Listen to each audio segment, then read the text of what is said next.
Chapter 17 talks about the relationship between delinquency and some other variables: religion, work, mass media, drugs, and guns. So let's start with religion. We might want to start by thinking about how religion might reduce delinquency.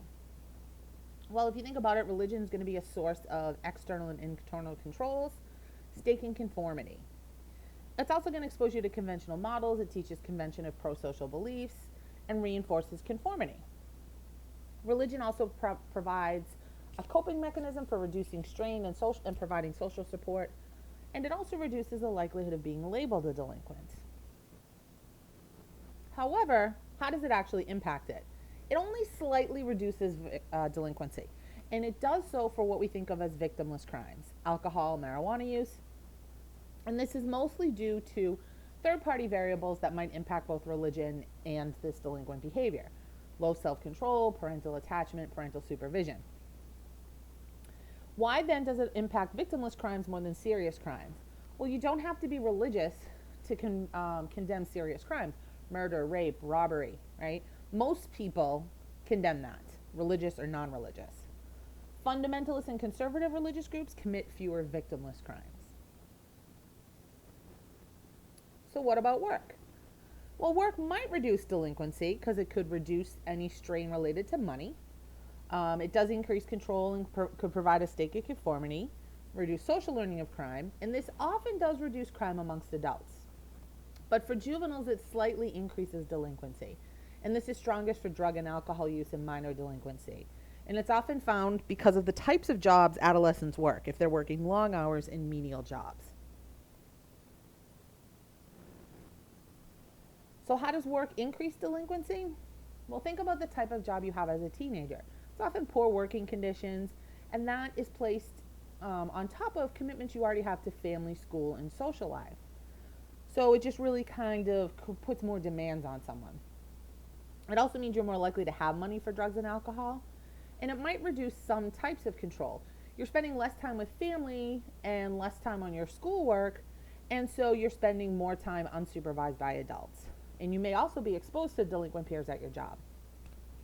And in that way, it could foster social learning of crime. What about the media? The media is often blamed for crime. So let's think about TV and movie violence first. There's a lot of studies looking at this.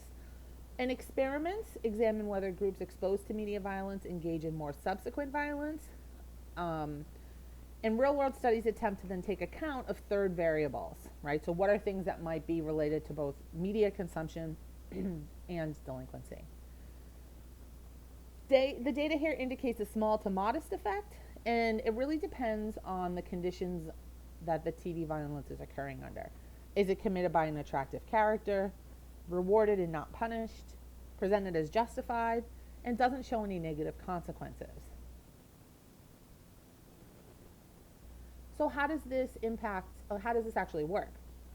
Well, under social learning theory, it's exposing you to violent role models, and they're often being rewarded for their behavior. As far as control theory goes, it desensitizes us to violence. And as far as string theory goes, you're more likely to view the world as a dangerous place and become more suspicious of others, increasing the likelihood of a violent response.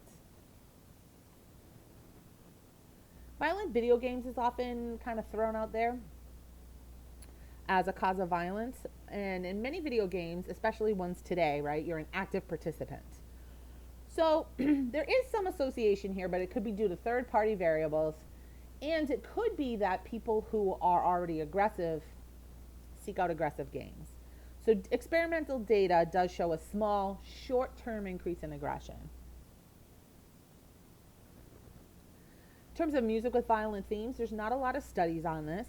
Some suggest there is an association between listening to violent music and increases in aggressive thoughts. But the one thing you really want to remember here is that mass media violence is not a major cause of violence as claimed by many people. Drugs. Well, drugs can impact delinquency a couple of ways. First of all, there's the actual pharmacological effect of the drug. There are some drugs that weaken your self-control or increase your irritability, and then withdrawal can also increase irritability and frustration. Secondly, people may be engaging in crime in order to obtain money to purchase drugs. Third, the drug trade contributes to crime, right? So there's often violence involved in this, and drug sellers and users are often attractive targets for people who want to rob them. And then drug use may increase the predisposition to engage in delinquency. And it could do this by reducing your bonds to family and school, lowering your school performance, and increasing the likelihood of associating with delinquent peers. But what does the research show? A lot of research will show you that people, upon arrest, have either used drugs, within the past 24 hours or in the past 30 days. So a 2002 study found that 60% of arrested male juveniles test positive for drugs other than alcohol. And victimization data tells us 4 in 10 violent crimes involve the use of alcohol. So there is a strong association between drugs and delinquency, but remember, just because things are associated doesn't mean one causes the other. The first thing you have to do is kind of look and see what's the causal order. Which one came first? In order to say drugs causes delinquency, the drug use has to come before the delinquent behavior. It's also likely that they're caused by similar third-party variables. But prior delinquency does increase the likelihood of subsequent drug use. Serious drug use does contribute to delinquency, but a lot of that is due to third-party variables, and the effect is not as large as the data, not as the data indicates, as people tend to think it is. So what about guns? Gun ownership and possession is common among certain categories of juveniles. So male delinquents, gang members, men in a certain inner city high school, institutionalized delinquents, and they carry guns for more, particular reasons. So some juveniles may have them for sport or recreational purposes, but many, especially gang-involved youth, have them for protection. The majority of these are acquired illegally. And so some factors associated with gun ownership for juveniles are being male. If your parents and peers own guns, do you belong to a gang? Have you been threatened or shot at with a gun? And do you sell drugs? So how do they contribute to delinquency? First of all, the U.S. has the highest rate of gun ownership and lethal violence in the industrialized world. There is a positive association between the rate of gun ownership and the rate of gun-related crime. Studies show that juveniles who own or carry guns are much more likely to engage in some type of delinquency. Now, for those who own guns for sport, they're 3 times more likely than non-gun owners to engage in delinquency, but those who own them for protection are 23 times more likely to engage in delinquency.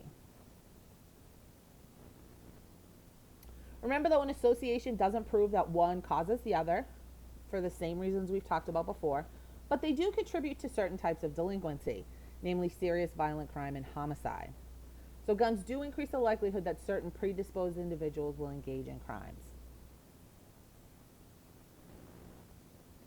So there's mixed data as to whether guns cause or prevent more crimes. Criminals have avoided victimizing some people that they believed were armed. The NCVS tells us that a gun is used for self-defense purposes about 100,000 times a year, but they're used to commit 1 million crimes a year. And that wraps up this chapter on other influences in delinquency.